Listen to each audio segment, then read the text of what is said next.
Okay, I'm live.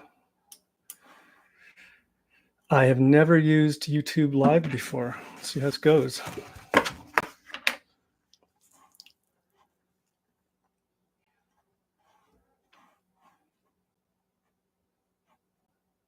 Screen mute. Okay, let's do this. I've used Twitch a bunch of times, but I've never used YouTube. Oh.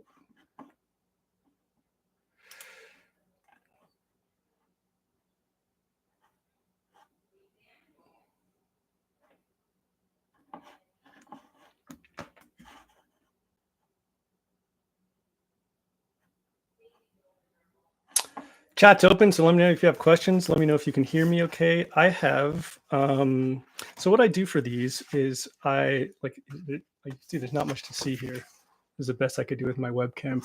I do some sketches on my iPad of, things I want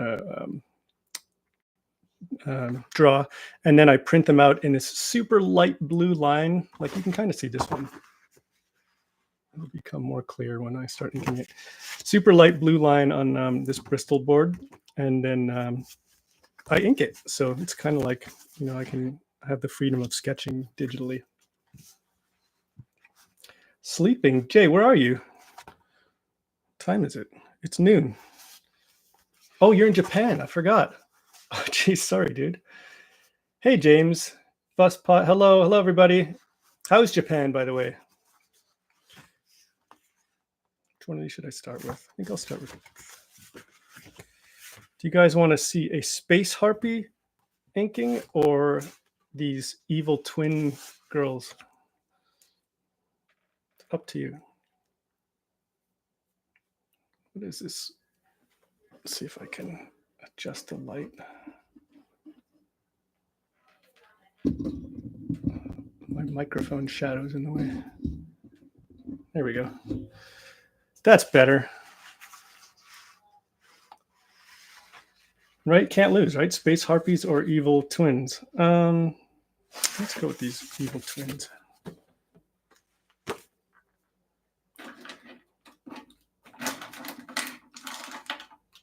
Usually I kind of draw upstairs on the on the kitchen counter, but I needed a different computer. I was going to try to do this all from my phone, but that was not going to work out. Would have been hard for me to see the chat, and I couldn't adjust it effectively.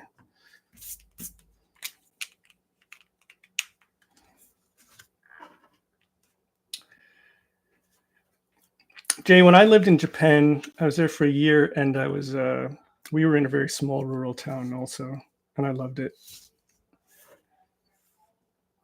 We were way on the west coast, near the Ariake Sea.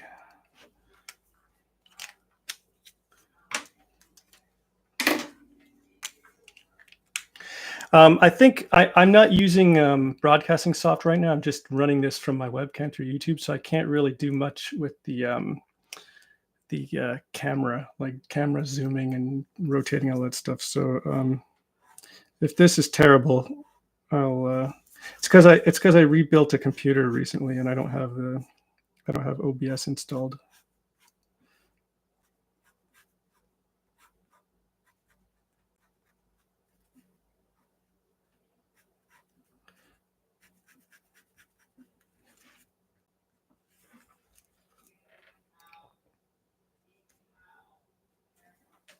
Wakayama.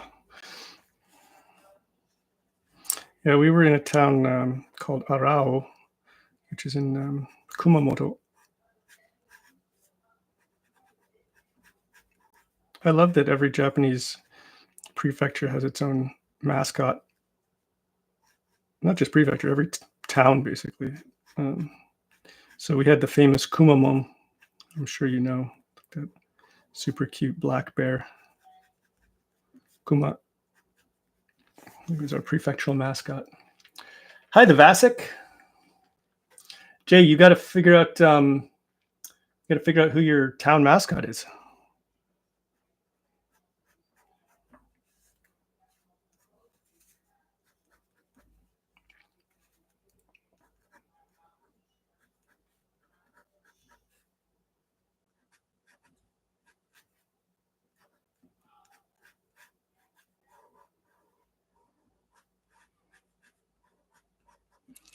So these ladies do not feature in this issue, but they'll show up eventually. And part of the fun of doing the sketchbooks is I can feature these like weird characters that I've just kind of had in my mind, and kind of like write up little backstories for them and stuff.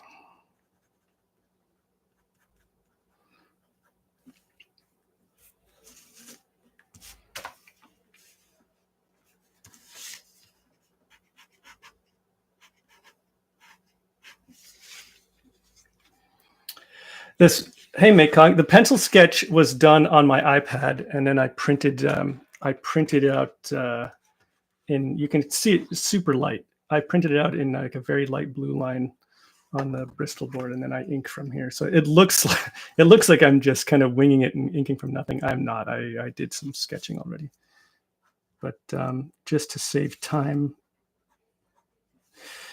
I sketched a few of these ahead of time.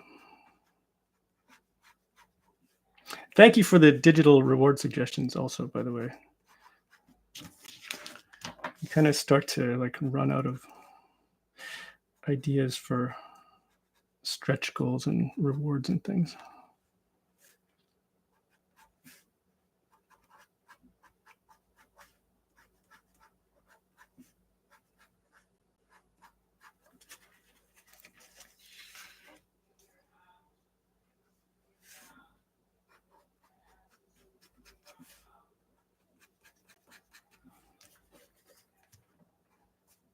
Oops.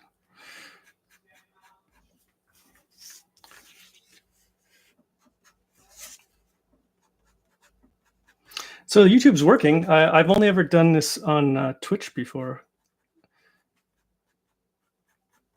This seems to be effective. Plus, there's like, I think like I don't use YouTube very often, but I think there's 400 or so subscribers here, so they'll get notified also when I go live.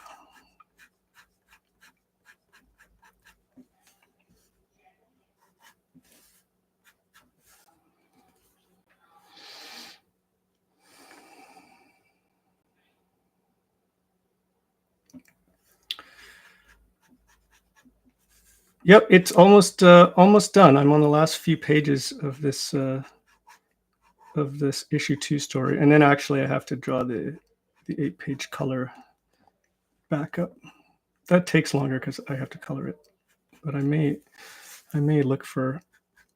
I'm not a fast colorist, so I may look for help with color flatting this time around, just to speed things up. But it's so it's satisfying. I mean, it's satisfying to do it myself. I like doing it. It's just it just takes a long time, and it's nice to be able to hold like the first Death Transit Tanager comic. Like I did, aside from Matteo Scalera's cover, I did literally everything. Like I you know, like I wrote it, I drew it, I inked it, I colored it, I lettered it, I did all of the logo design, the production design, all the like printing, pre-production, and it's a ton of work, but it's nice to hold something like that you've done. I don't want to bug Michelle to color everything. She did. She colored the Batman thing I just did, and it was nice of her to do that because she's extremely busy. Though I just saw something else solicited that that she colored on. I don't remember what it was. Some other comic. But she's pretty busy. She's doing a kids book series called Pause, which is excellent actually. Like I my daughter loves it, but it's about a group of girls who are pals who start a dog walking club.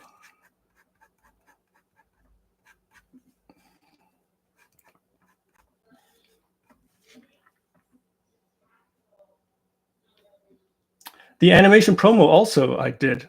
I did that for the first campaign, and then I just reused it. I actually spoke to somebody about doing a new one, but I didn't really have time, and also it's really expensive. So that took me forever too. I don't know why I did it. I just envisioned it and wanted to see it. So I'm not an animator, but so that took me a real long time to do. It's also why it's not colored.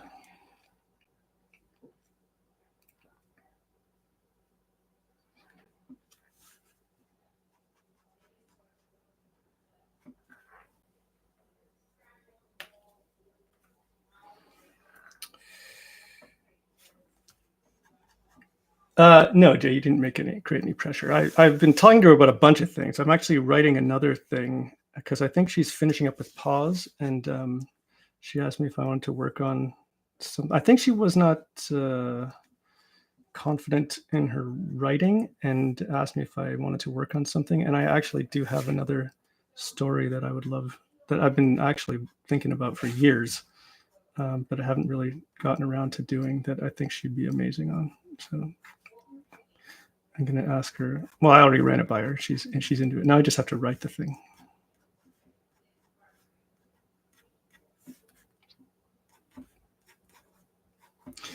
I'm not a multitasker, so it takes me forever to do all these different things because once I start, like, so now I'm just all in on the Death Transit stuff because the campaign's running and I'm in the middle of drawing this thing, and so I have all these other things I'm supposed to be kind of writing or working on, and I find it impossible.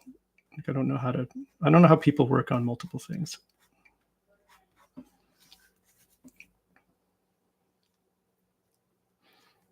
No, I just have to write the thing. Yeah. I suffered from this sort of, I guess, like this sort of delusion for a long time. I wrote about it a little bit, I think on my blog, that like thinking about some, because like most of writing something,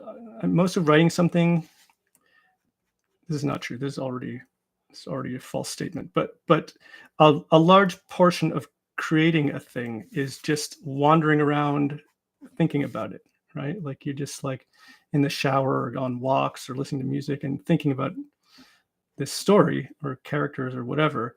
And I suffered from this delusion that was writing.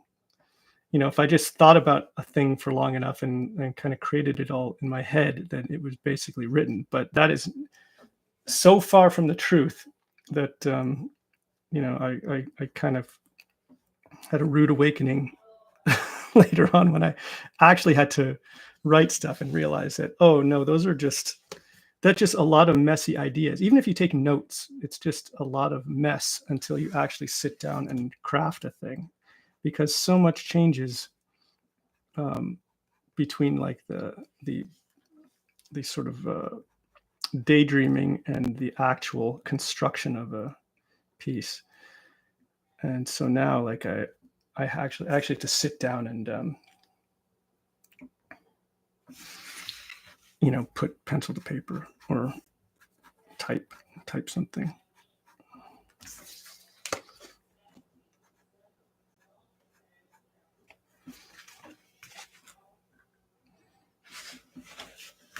It's part of the creative process. It's not actually writing until you write.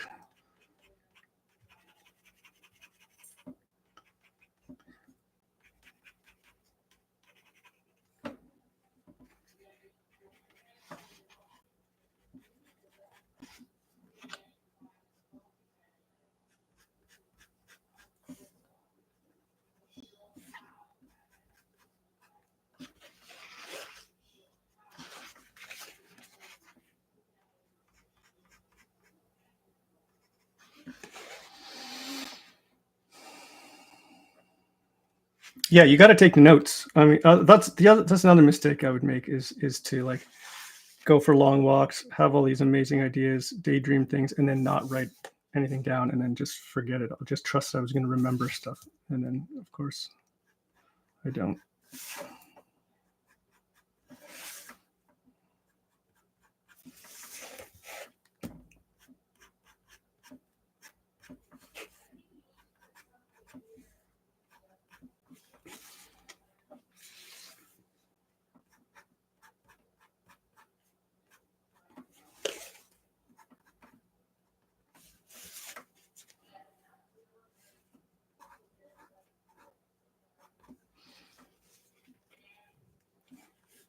Good question. What is everyone reading recently?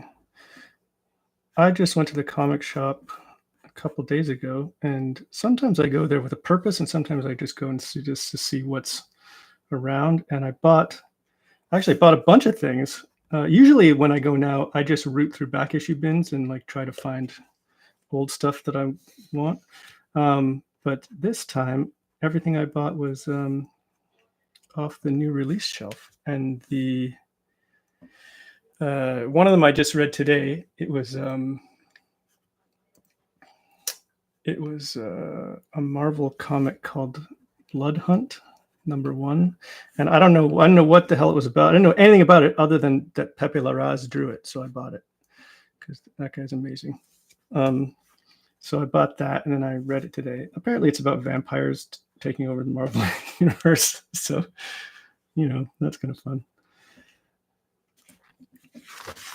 And the other thing, I bought the 3rd issue of the Peach Momoko Ultimate X-Men comic, which I'm not sure is an X-Men comic, but it's still kind of interesting. And I bought, I bought 2 issues of that Batman Dylan Dog comic because it's drawn by Gigi Cavanago, and holy God, it's some incredible artwork. I first saw his artwork. I guess he's been around for a while, but I first saw his artwork when he did some work for Mark Miller on, I think, on the Magic Order, and I was just blown away by it. And so he did these 2 Batman Dylan Dog issues, and they're beautiful and huge. I think they're like the same price as a regular comic, but they're gigantic. They're probably like 40-something pages each. So I got issues 1 and 2, which I assume that's all that's out right now. I don't know. I haven't read them yet. I don't read half of the comics I bring home. I often will just buy them for the art and then put them on a pile to read and then never get around to it.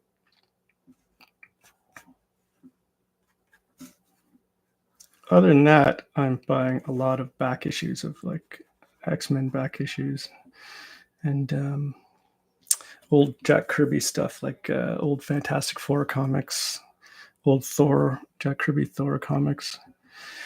What else?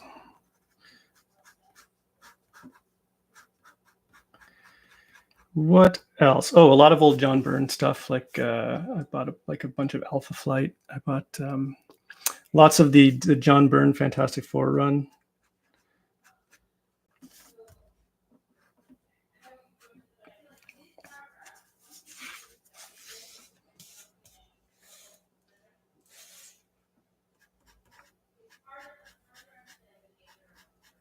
When I go through back issue bins now, I just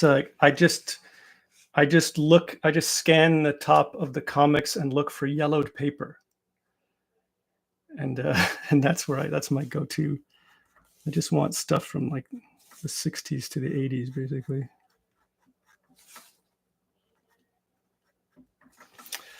I haven't looked at the chat.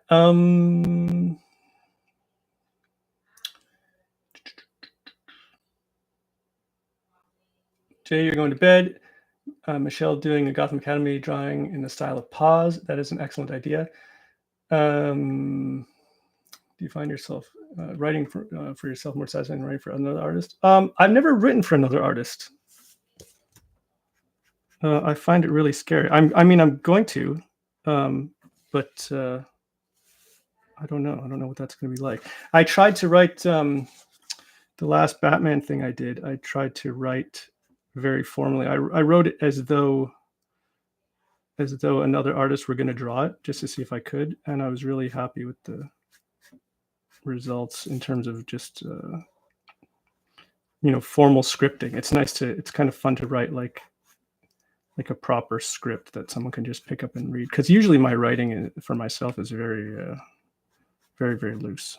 Like all my writing for Death Transit is very, actually I think I put a bunch of the script in the back of issue 1, and it's very kind of like point form notes, like this happens and this happens and this happens, and I'll make a couple of notes if I have like a specific visual I want to get across.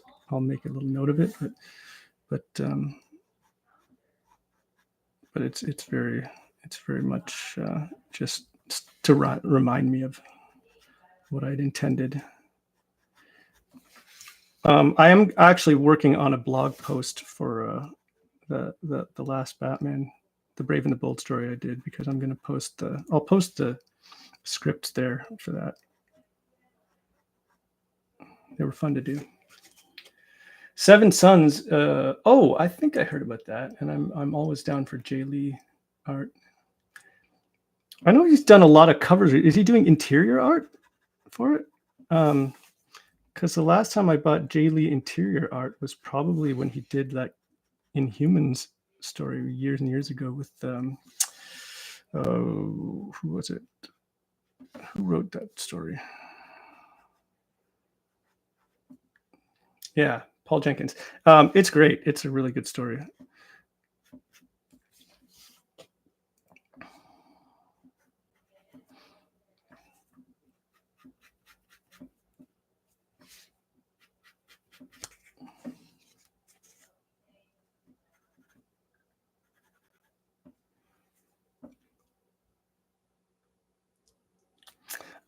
Isola, I want to get back to. I have like some drawn pages from what would be the next issue, and it's really just I really have to talk to Image about it because I can't really. Most of the reason I haven't gotten back to it is because I can't afford to, because we don't make any money on it. Yeah, it's a shame, but like, the way a lot of like mainstream comics market tends to work is that when you release a new series, unless it's like some sort of smash saga level hit, it tends to sell pretty well for the first issue, and then you lose a bunch of readers as of the second issue, and then it just drops and drops and drops with every issue until it kind of plateaus around a point where we weren't losing money on it, but we were basically only able to pay our colorist and letterer and pay ourselves a small rate, like nowhere near what our actual page rate should be. So if we get back to Isola, I think it's going to have to be like a Kickstarter thing. And in order to do that, I'd have to run that by Image, because they have we signed a publishing contract with them. So we could crowdfund it. Yeah, I'm sure. I think, like, we own it. So it's just a matter of talking to Eric at Image and seeing what, I got to assume that at this point, crowdfunding Image books can't be a super rare thing, because a lot of them don't make a ton of their money back.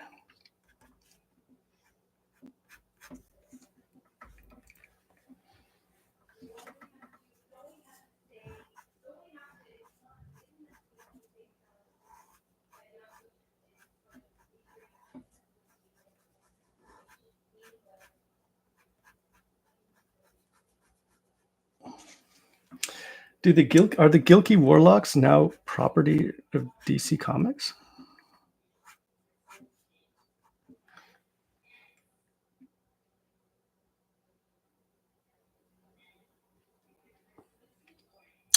Oh man. If readership ever gets low that you need to prioritize other projects, would you ever consider novels? I guess, I don't know. Novels are not really my thing. The few times I've sat down to try to write prose, I've just gotten frustrated that I couldn't draw it. I'm so much more efficient at communicating an idea visually that I feel like when I'm just writing, I just feel kind of hamstrung. I don't know. I think we'll get back to it. I want to get back to it. It's just a matter of figuring out the logistics.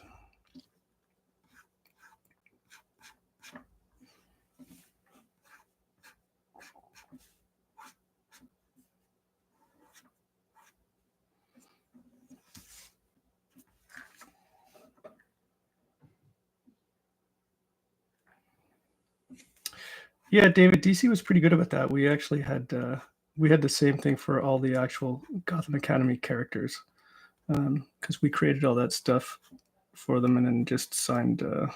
They own them, but we have like a bit of like an equity deal on them. It's pretty minimal, but it's better than nothing.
Are you using the same number micron for all line work? Yeah, it's a number 5 micron 05.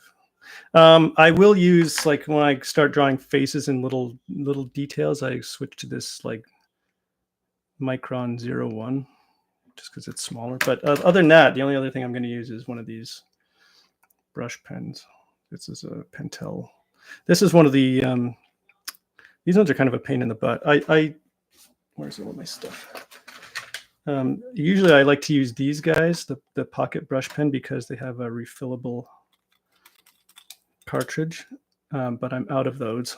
So I've been using these other ones that I got in Japan, and they're refillable too, but not in the same way. Like, you have to use these replacement, like you basically replace half the pen with this plastic ink thing. So it's kind of inefficient, but it's getting the job done. Also, my other Pentel brush pen was really drying out a lot. How big do you go on world building when you have the story in mind? Not very big. Like, I start real small. Like, it's really just like character stuff, and then I kind of just make shit up as I go along. Look, I need her to travel to another planet. What's that planet going to be? Like, I have a kind of an idea of like the structurally how the world works. Like I have some certain rules in mind, I guess, but I don't really do much world building until I have to for the story.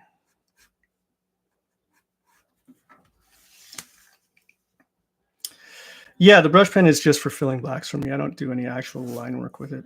People do, but I don't. I find it kind of bloopy and unpredictable. I do use it for, like, when I'm drawing like the Abominable Charles Christopher. I will use the brush pen for some lines sometimes, because I like the it's more textural. Like, I can do more fur and feathers and things like that.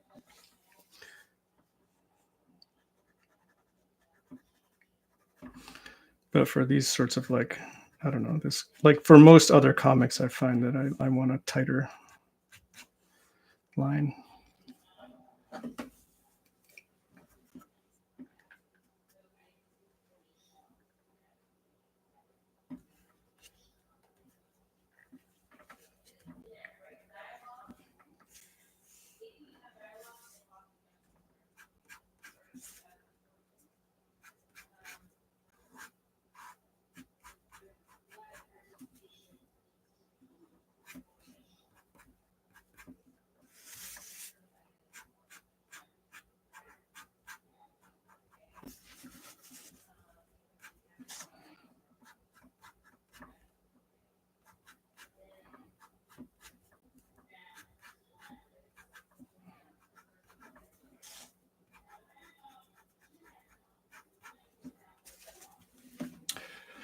Chad, hello. Love the Gotham Academy one-shot DC for the last year. Thank you. I was wondering that, like, if they do something similar for the Brave and the Bold work, but I kind of doubt it. Just because that, like, there's so many, like, Brave and the Bold is an anthology thing, so there's so many stories in there. I don't know why they prioritize mine in that case. The other one was sort of like, I guess because they were doing, they had all this Gotham Academy content, like peripheral content that was not collected anywhere, like the that Saved by the Bell stuff, and it just, I guess, made more sense to collect it with the other things I'd done.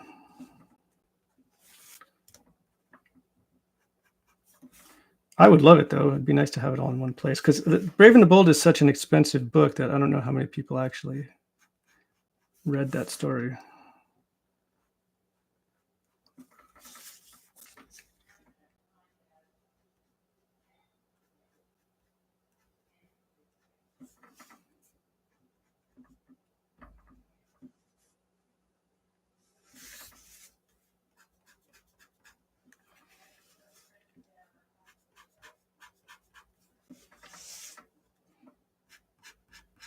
Hey, any of you guys who have like who had watched me on Twitch, is this any different or better or worse? Like, do you have any opinions on YouTube live versus Twitch streaming?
Quality's the same. Okay, I mean, I think if I, next time I do this, I'll probably, like, the difference in camera framing is really just a result of me using like the default YouTube webcam setup, as opposed to actually setting up the open source broadcast OBS, the broadcasting software. So if I do that, then I can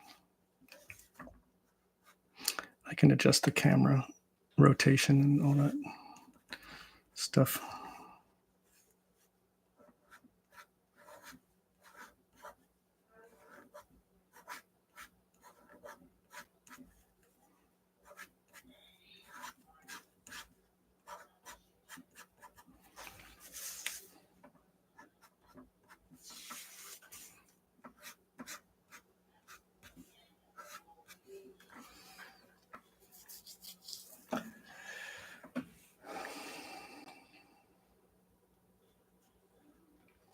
Yeah, the chat's good here.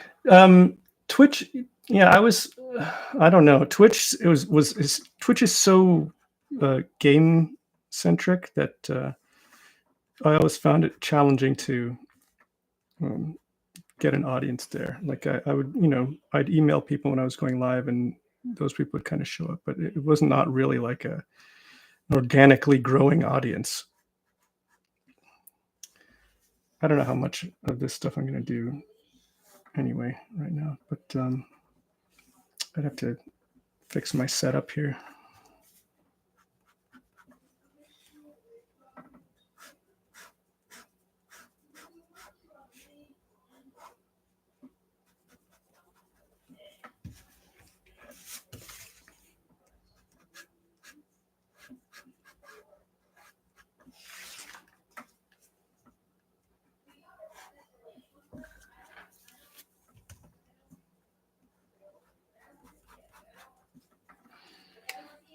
Okay, I'm gonna switch to this smaller pen for a minute.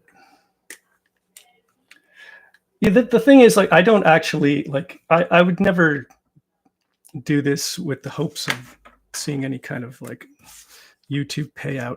Like, I think you really have to be dedicated for that kind of thing.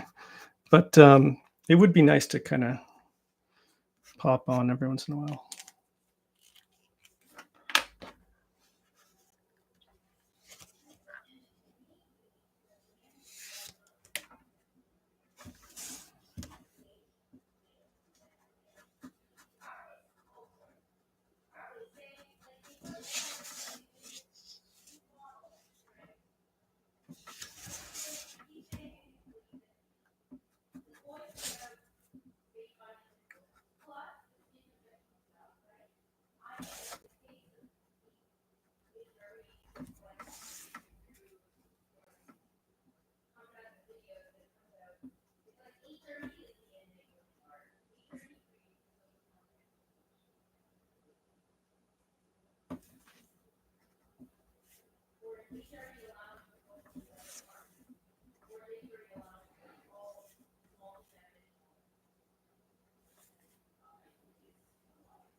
I haven't been on Twitch in so long. Like, are there still people streaming a lot of comics over there?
Sorry, I kind of go silent when I'm inking faces. I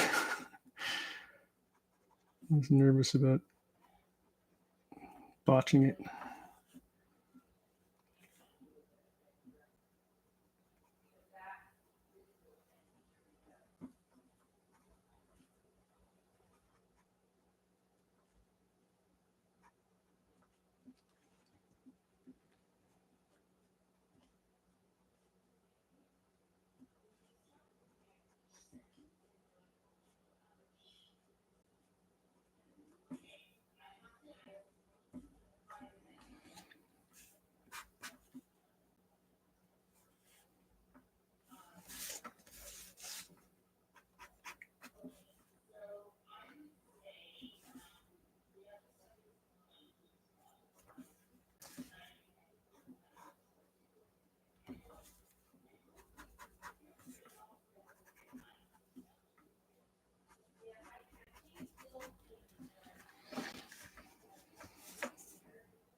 Hey Arjun.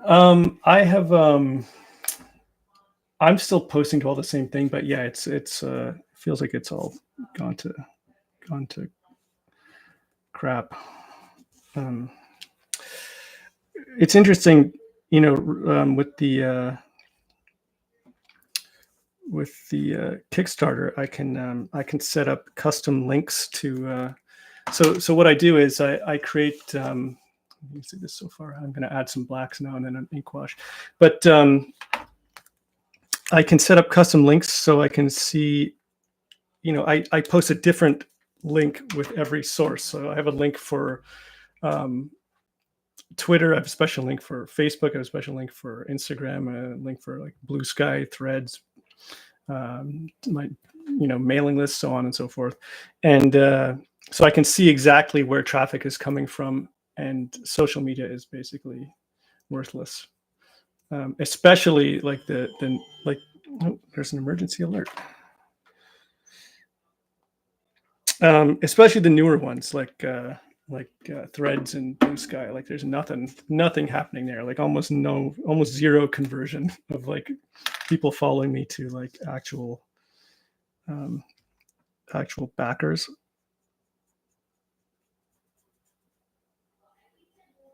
Like Twitter and Instagram are still like slightly useful, but it's like real diminishing returns.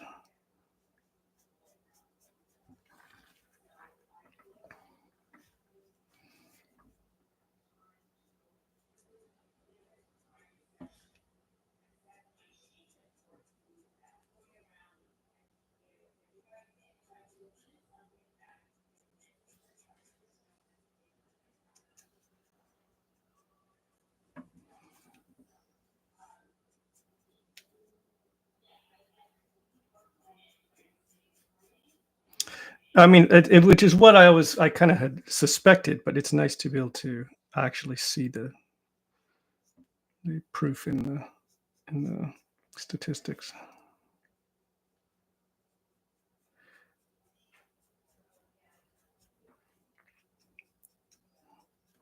If you want to actually reach anyone, email is still the best way to do it.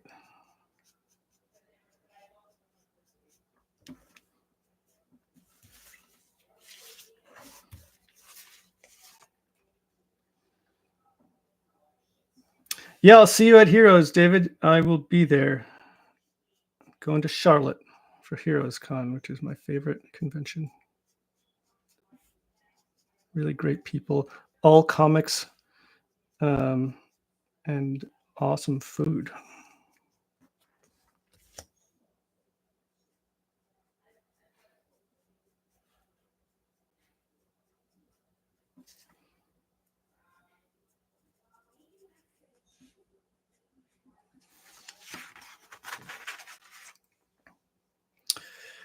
Yep, email is king.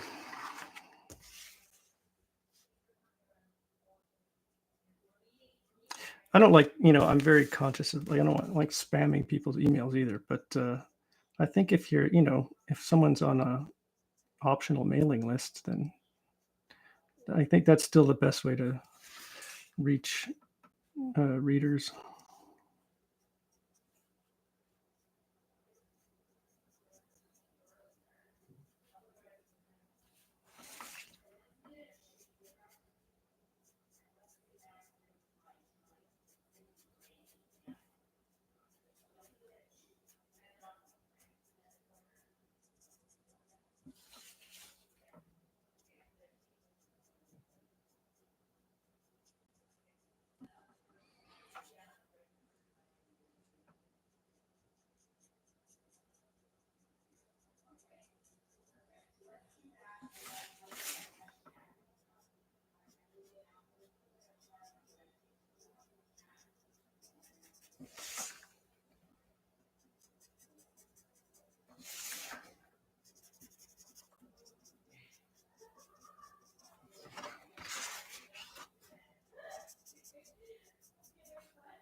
Hey, Dr.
Hmm.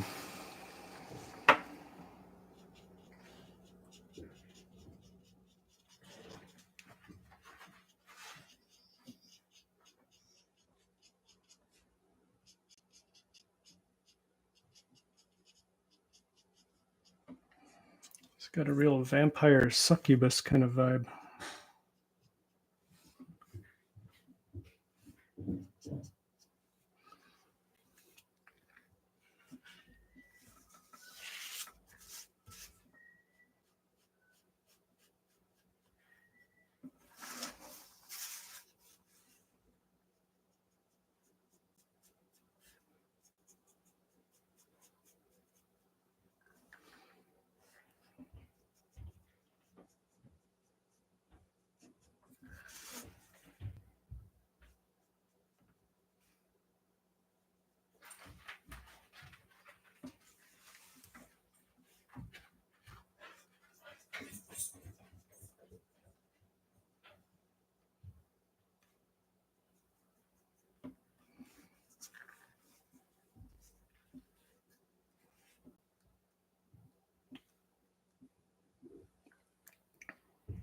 Isn't the fourth C of the four C's of social media supposed to be kindness?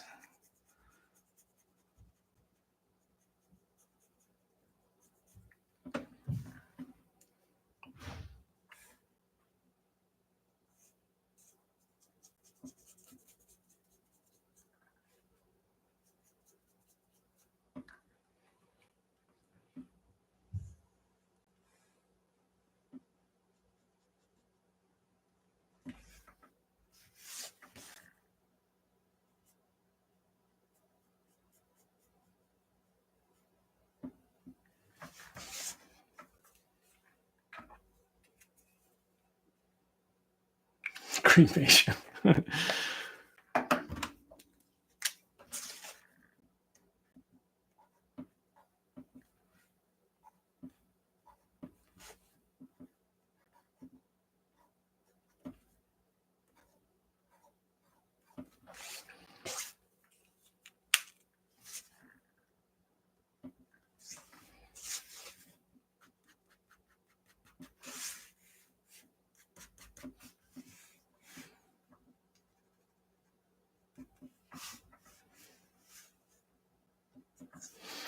All right, I am going to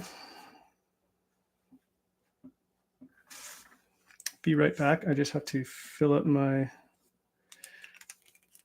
little water bowl thing. I use these little water things. I'm going to dump some ink in these and start doing an ink wash here. So hold on a moment.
All right.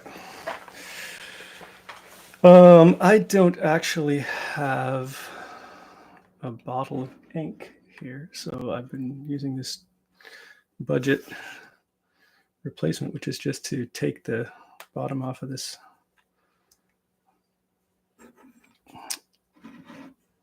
brush pen and then squeeze some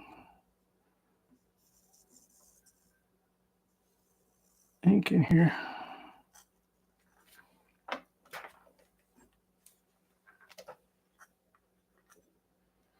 I use a couple of bowls. I use one that's kind of like more diluted and one that's less diluted, just so I can get like slightly lighter and darker gray tones.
Jalen, what are you doing home?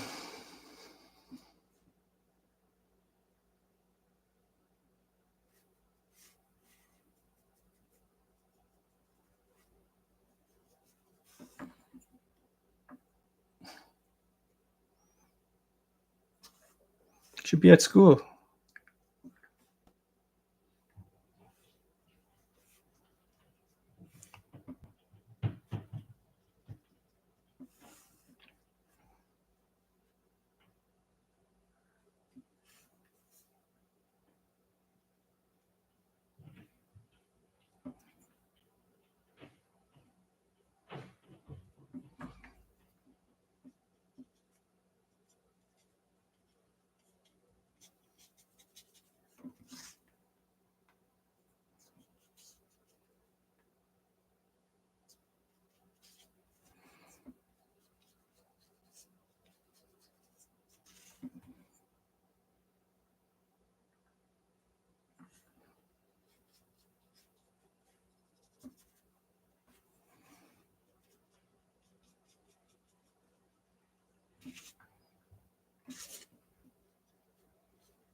Yeah, I will put this artwork on Instagram. So I'm gonna do. I have like at least another couple of these. I'm gonna do like 3 or 4 of these today, and then I'm going to put them like these original pieces up for sale as add-ons on the Kickstarter page.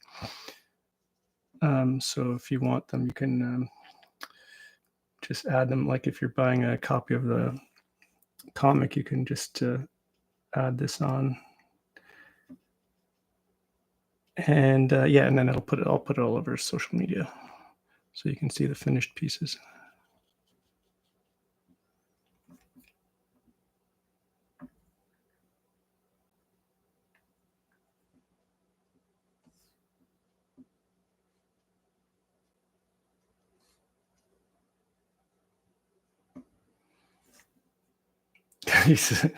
Kenji says hi, but he's not watching me.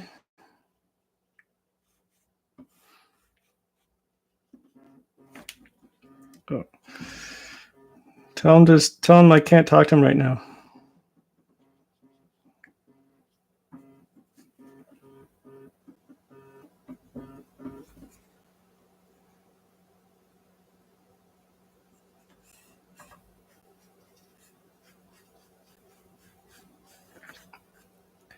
I guess this is what happens when your kids have phones. How about adding this to digital stretch goal? Well, all of these things will be. I mean, yeah, I could. All of these will be in the sketchbook, the Volume 2 sketchbook. So that sketchbook is basically going to be full of like this artwork and like sketches and stuff like that I did for the actual comic. So most people will be getting this already.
Um,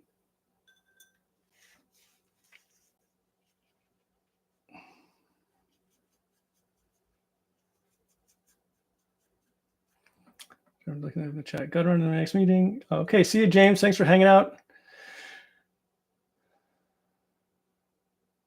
All paid content is. Oh no. Gotta figure something out.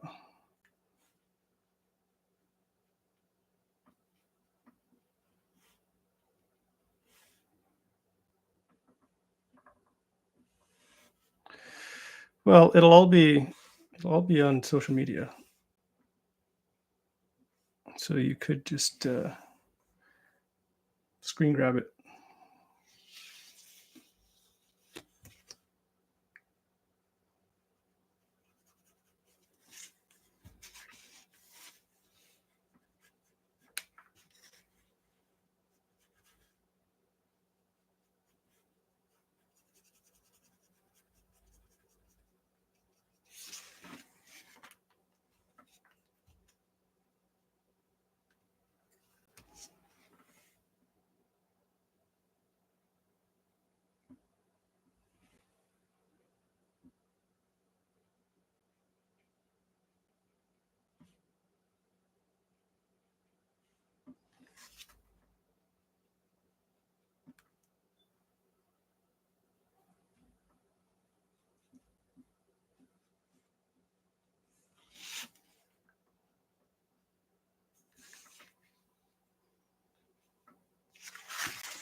I pretty much just use one brush for everything. Don't really mess around with different brushes and stuff. Are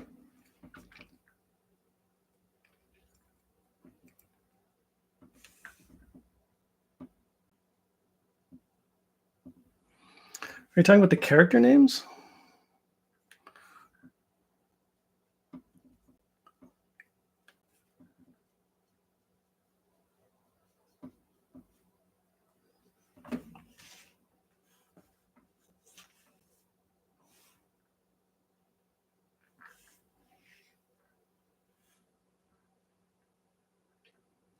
Oh, I don't know. Just making it up.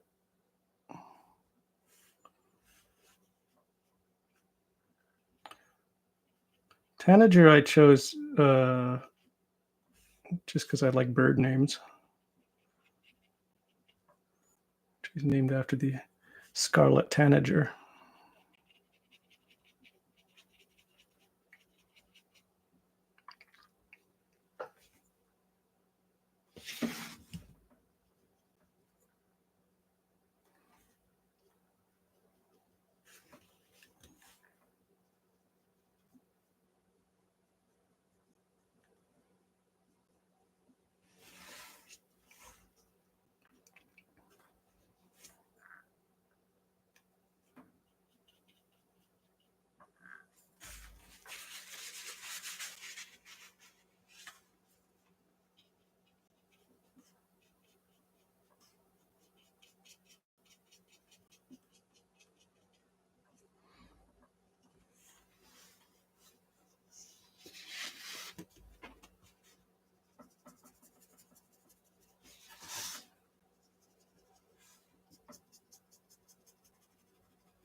Okay, this is, I think, pretty much done. I'm going to probably use one of this white Posca marker, and like once this ink wash dries a bit, I'll add a bit of like white streaks to the hair and stuff like that.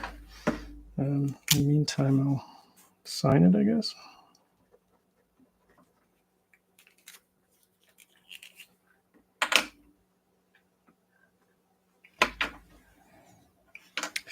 Right now it's quite wet.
I guess I can save these, like, once I live stream this, I can grab the video and share it in other places, I'm assuming, or even just save a copy.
All right.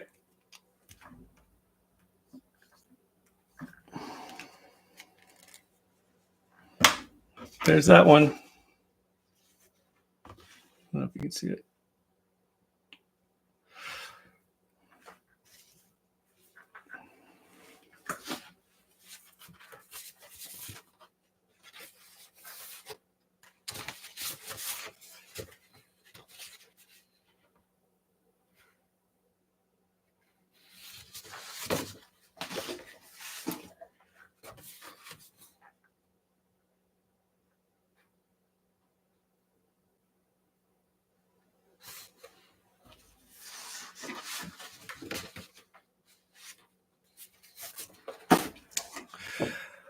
Next, I will.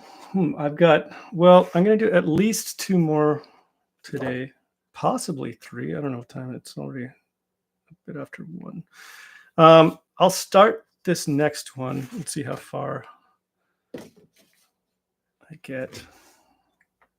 I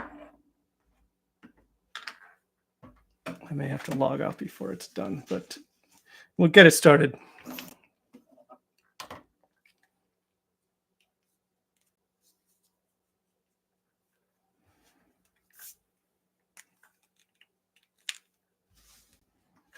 Can you see you can kind of see the blue line for this. It's Tanager shooting a gun.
Thanks for any sketch from the previous campaign. Oh, you're welcome.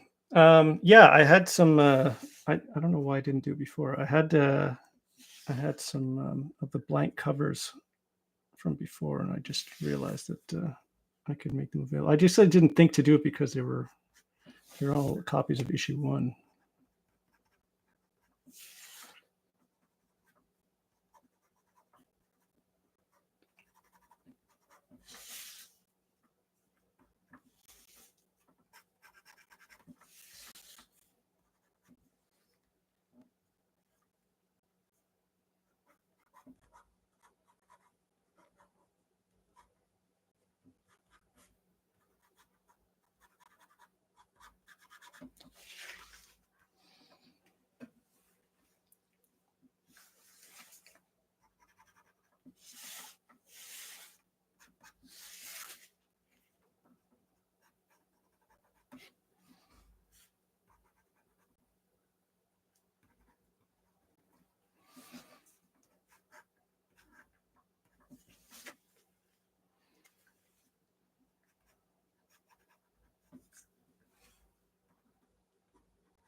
I wanted to do more commission tiers, but it almost killed me last time. I think I did like, I don't know, like at least, I don't know, there must have been like 30 of them or something, plus all the sketch covers, and it was just way too much.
Half of this drawing is just a foreshortened arm. So once I get this out of the way, it should become more interesting to watch.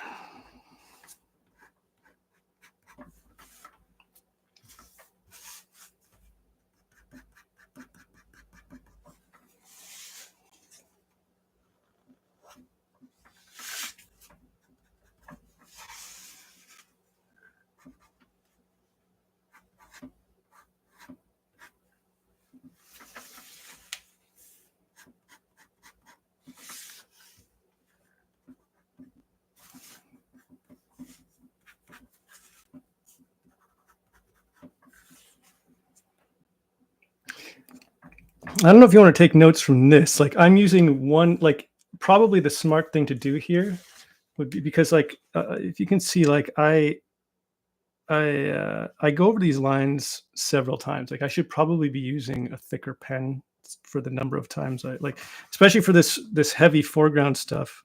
I kind of like will draw in the line I want and then kind of go over it a bunch of times with the same pen. But yeah, in terms of line weight, like this stuff's all in the foreground, so I'm putting heavier black lines around everything.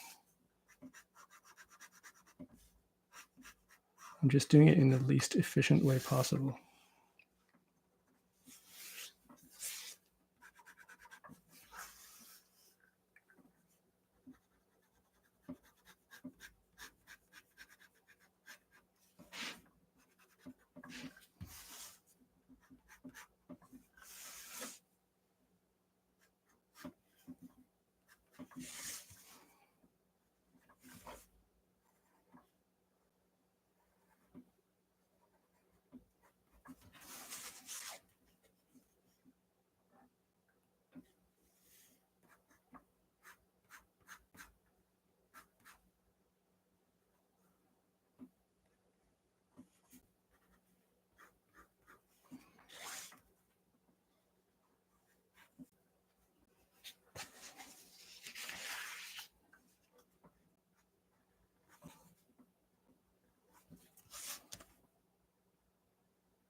some reason I leave the like head and face till last a lot of the time. I'm not sure why yet. Like I do it a lot and I still never understood why. I used to always start with faces and now I kind of leave them alone. Still here. I started a new one.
Can you guys hear all the scritching and scratching of this pen on the paper, or is it not coming through the mic?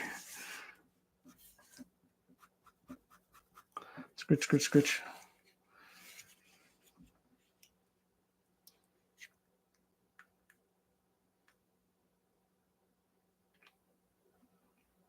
I don't know. No, it doesn't always turn out the way I planned it. There's always some surprises in there.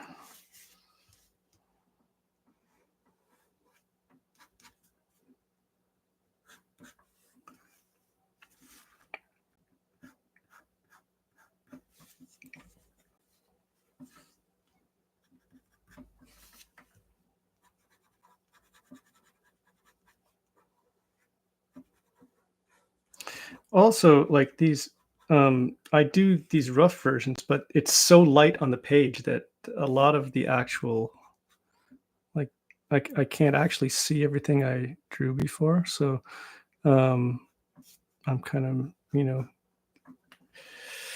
interpreting what I had intended and kind of making some things up as I go along. But the basic, shape and anatomy is there.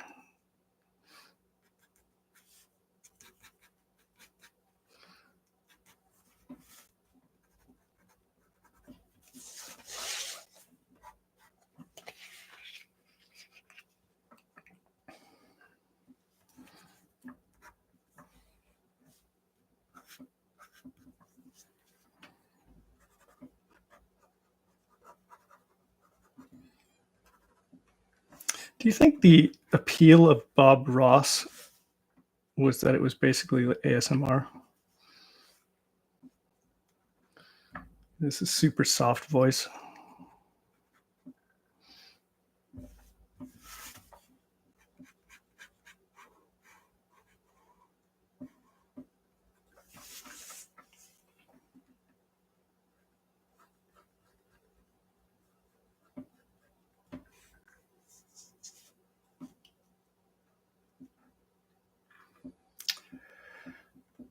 Is there a difference between the campaigns for Tanager 1 and 2?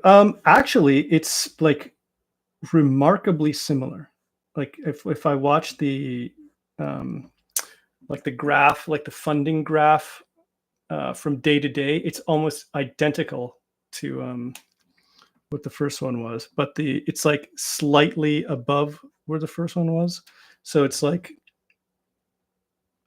I think it's like pretty much exactly like the interest level is basically the same, but now there's, we're on the second issue. So people are like, there are return readers, which is amazing. Like that's all I really want is for people to find it and kind of enjoy it and stick with it. And it's not like I can't do that anymore in like the direct comic market. It just doesn't work that way. Like readers always drop off, but on Kickstarter, it's kind of cool that they will, like, if they like the first one, they'll come back, and like we tend to pick up. I think Andy's noticed the same thing with his campaigns. I think it's just sort of like commonly, it's a common experience on Kickstarter. Is that Kickstarter you can actually build an audience as opposed to like getting that like attrition that you would in traditional publishing. Yeah, well, I was scared to death. Like it was one thing to do the Abominable Charles Christopher Kickstarter because I'd been working on that comic for years and I knew that there was an audience.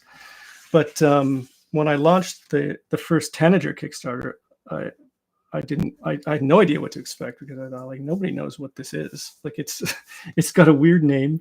It's like, no one's ever seen it. It's black and white.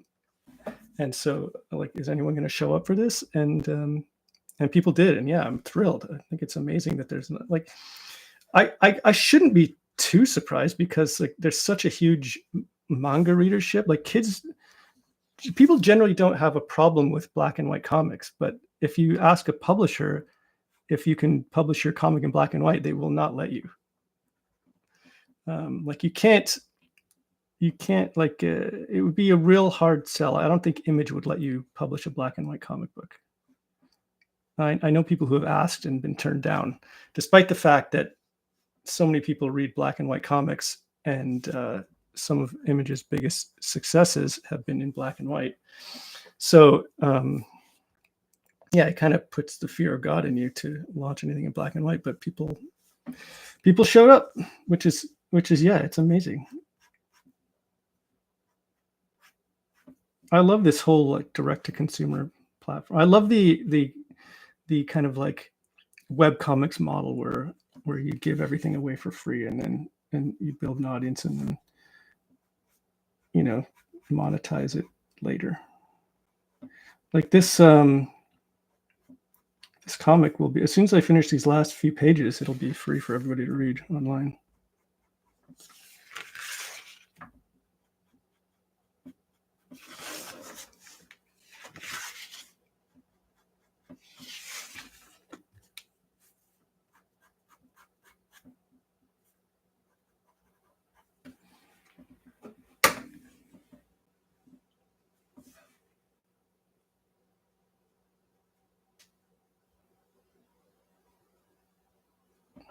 I don't know how long, I don't know how long this Kickstarter thing will be viable. Like I'd love to just keep doing this, but like at some point, like I don't know if people are going to be annoyed with having to. I don't know. Like it's kind of like a subscription model in a way. Like when ElfQuest came out, it was like a I think quarterly magazine, and you could subscribe to it and get it sent to your door, and that's sort of how I view this. Like I'd like to do like 3 or 4 of these a year, ideally 4. But like, will people come out to support a Kickstarter 4 times a year? Like I don't know. I guess we're gonna find out.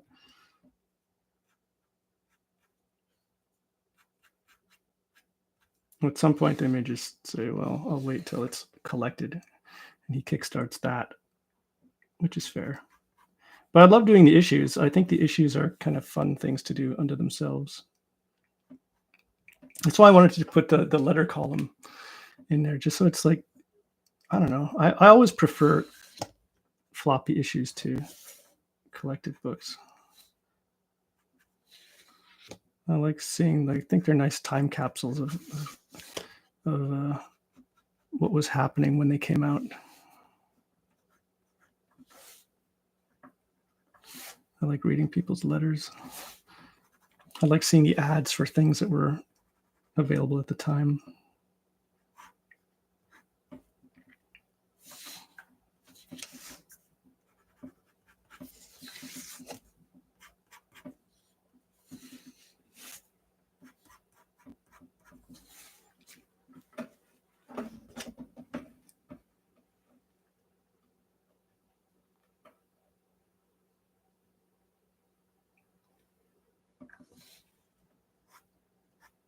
I never had the ElfQuest lead figurines. I always saw the ads for them and wanted them, but I never got around to ordering them.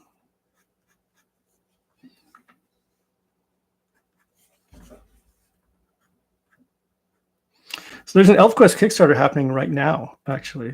I think it launched like on the same day I did, and it's for all the covers,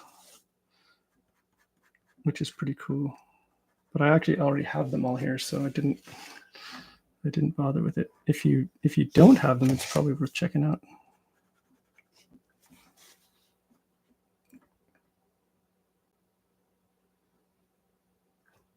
Jetta Boy, do you actually have or drive a Jetta? Because my first car was a Jetta, a diesel Jetta.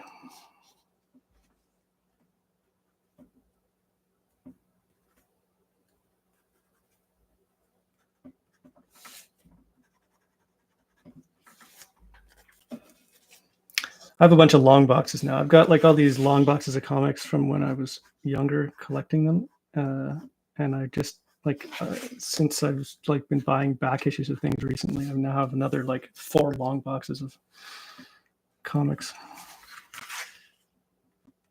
I've seen some great. The long boxes are awkward and ugly. I'd like to figure out some kind of better, kind of like drawer shelving arrangement for them.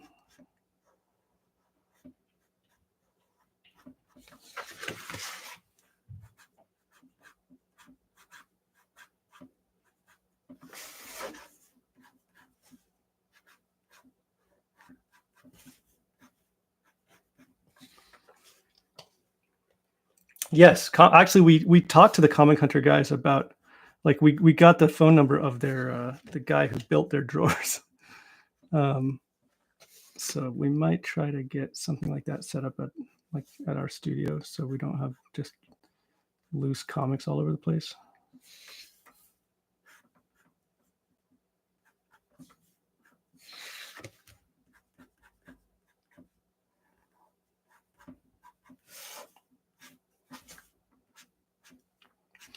Their drawers are nice because they've got like the little like one comic in the front with the title, so you can see they're alphabetized, but you can see exactly what's in the drawer before you open it.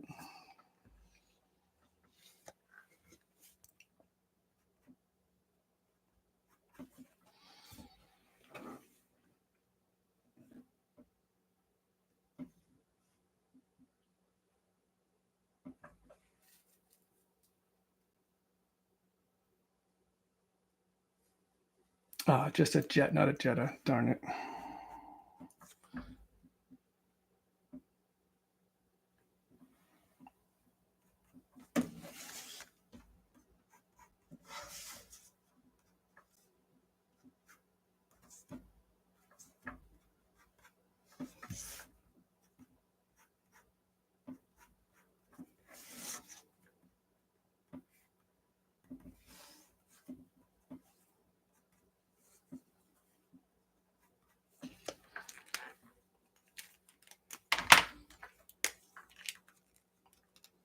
Oh, someone's making ElfQuest research videos. I don't know. That's all of ElfQuest is online for free too, I believe.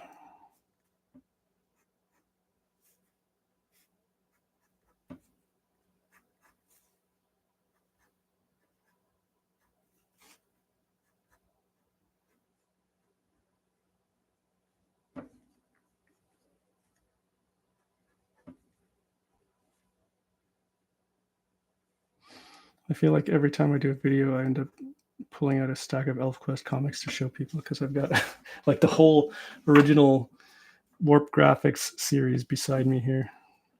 Still some of the best comics ever made, I think.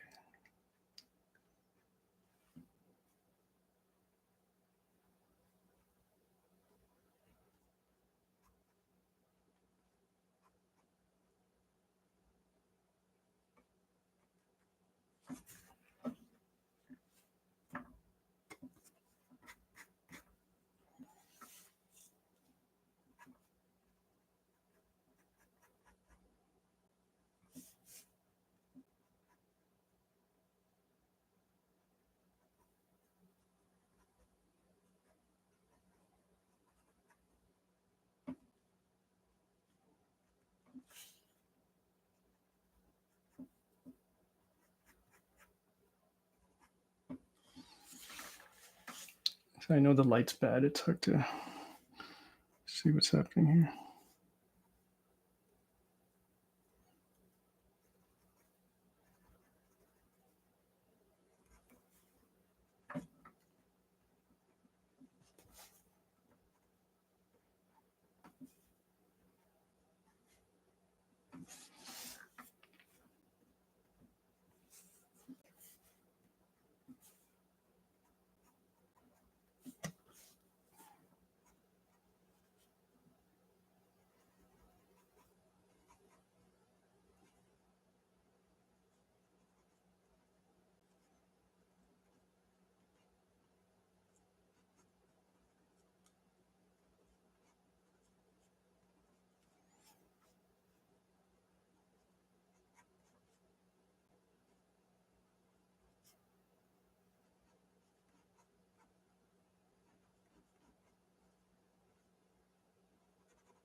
I keep giving Bone to my kids to read, and they don't care. They don't want to read it. I don't know why.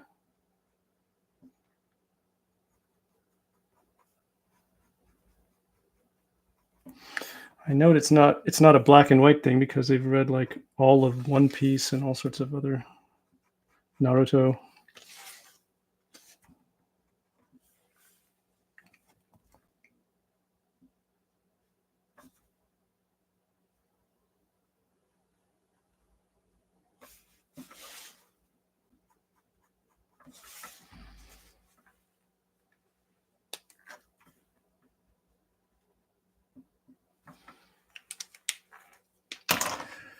I've never finished Bone.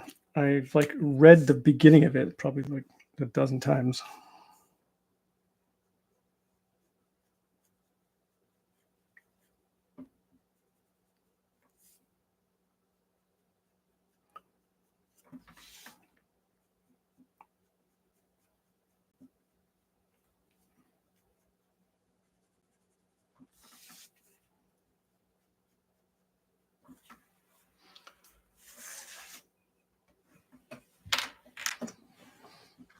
I'll tell you what I will never do is read Bone in color. Forget that.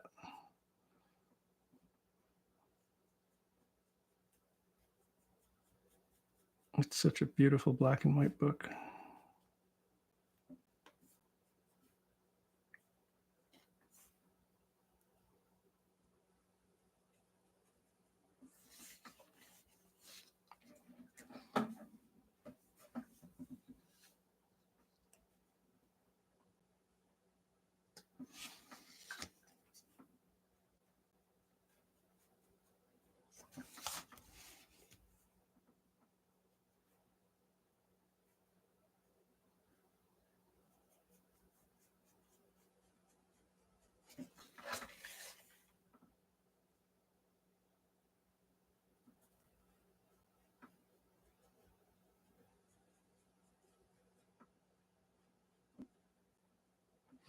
I'm pretty good at doing voices and reading. I do a pretty good Moira McTaggart voice when I'm reading stuff at the studio.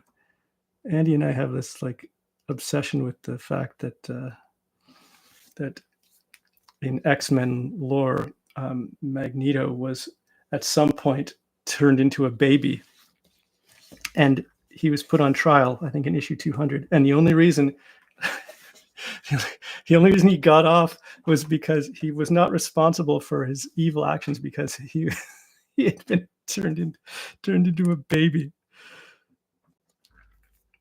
I mean, he was evil before, but then he got babied, and anything he'd done since then was not really his fault. And Moira McTaggart found him somewhere on the moors. He found like a little white-haired baby inside a Magneto helmet, and I can't get over how dumb that is. I kind of love it. I'm not going to do the Marmite Tiger voice.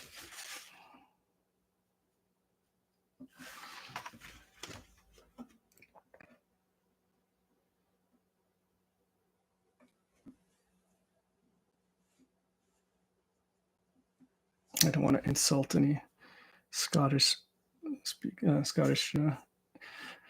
viewers with my idiot, my poor brogue.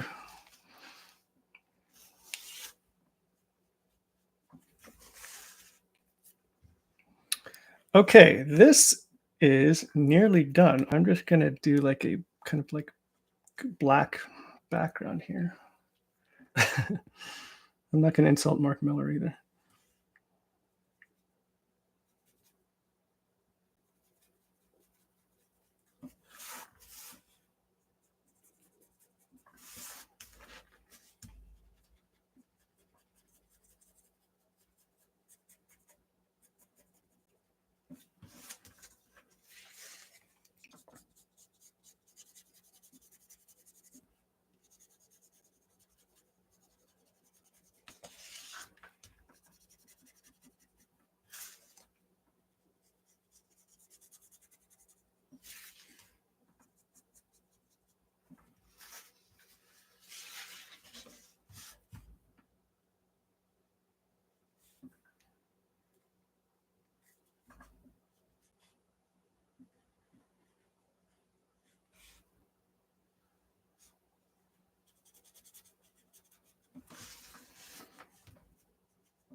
Almost done. Every once in a while, if I'm doing these big black areas, this brush dries out and I have to kind of give it a squeeze to get the ink flowing again.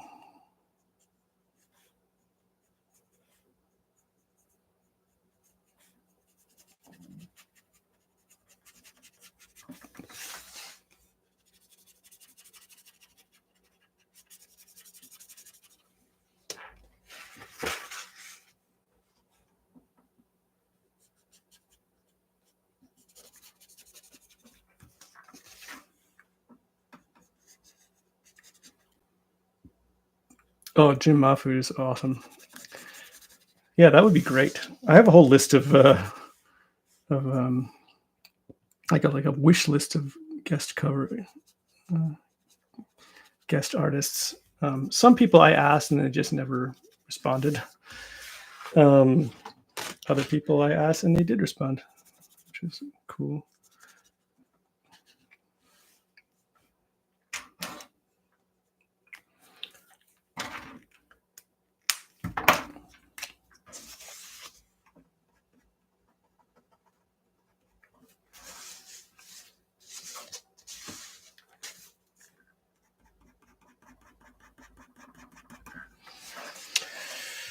We're almost done with this one. I didn't think I'd get through all this on the stream, but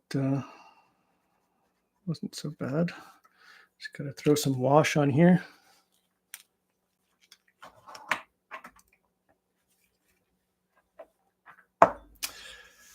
ElfQuest is it's actually like it's I think the comic that got me into like I mean when I was really young I had like some Spider-Man comics and Batman comics, but I wasn't like collecting comics. And then I was introduced to ElfQuest, and that's when I started like going to a comic store all the time to find more issues, because it was it's such a great story. And I was buying them when they were when Marvel was publishing them through the Epic imprint. So they were coming out monthly in color, and it was the first time I'd seen it, and so I was going to the store regularly to find new ElfQuest issues. Like for the longest time, I think I just had the first 4 issues, and I just read them and reread them over and over and over again. Then I realized you could go to a store and get them every month instead of just finding them randomly on like a news rack.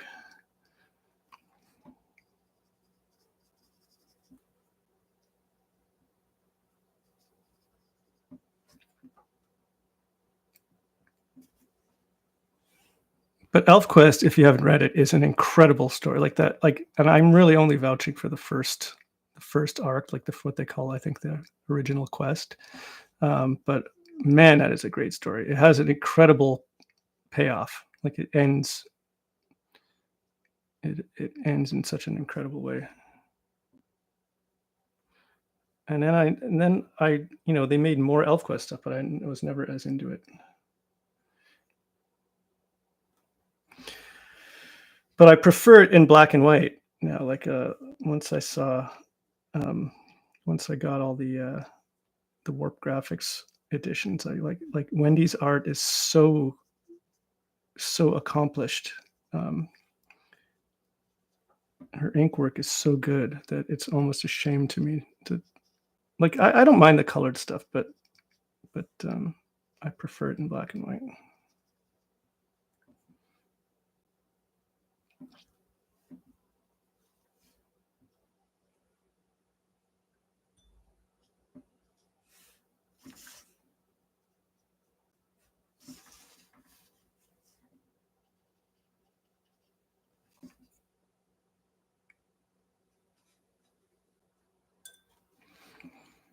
Yeah, were the trades like those are the first trade paperbacks I ever bought. I had some birthday money one year, and I saved up all this money, and I remember they were $16 a book, and it was the Starblaze editions. There were four volumes, collecting the original Quest, and I bought them all in one go. Like they were on my comic store, like behind the counter. They were on a shelf there for like quite a while. I just used to stare at them all the time, and then finally I just bought them all at once.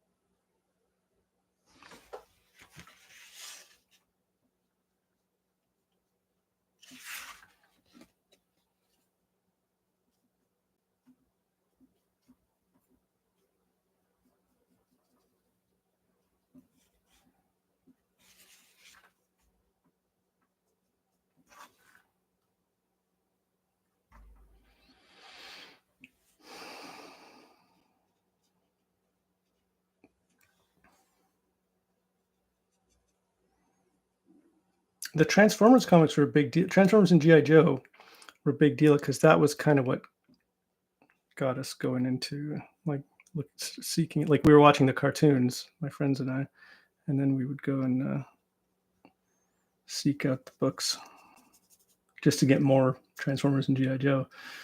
And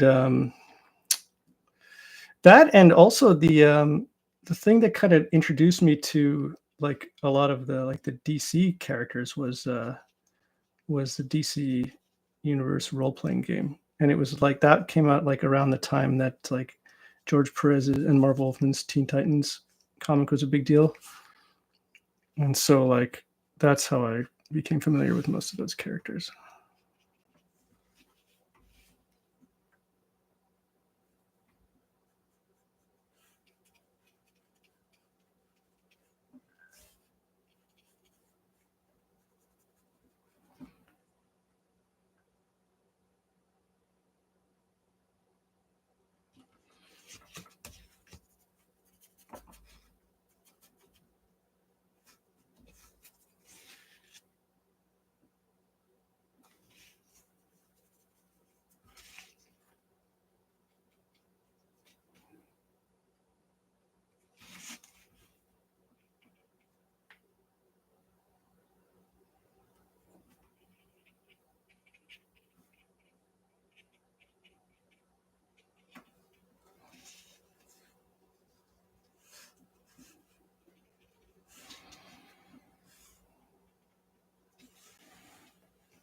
I think this is done, guys. If I put anything else on here, I'm just going to overwork it.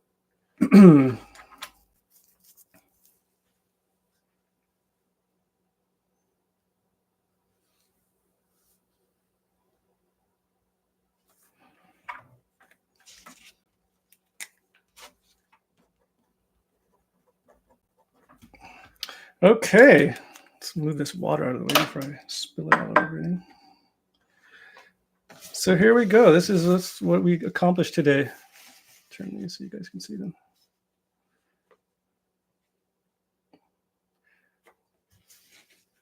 Evil twins and Tanager shooting again. I guess I'm going to crank out another one of these, but probably not on camera because I need to go and have a snack and walk a dog. But I will put these up on the site. I'll like do a post about it when I do it, but they're going to go up on the Kickstarter site probably this evening. Yeah, it's only 2:00, so probably this evening sometime. And I will let you all know when that happens. But yeah, for now, thanks for hanging out. I'm going to do this again. I want to do like a few of these a week until this campaign's done. And yeah, thanks for hanging out. It was fun. And I will see you again soon. Don't know how to turn this off. End stream. Anyone have any more questions before I go?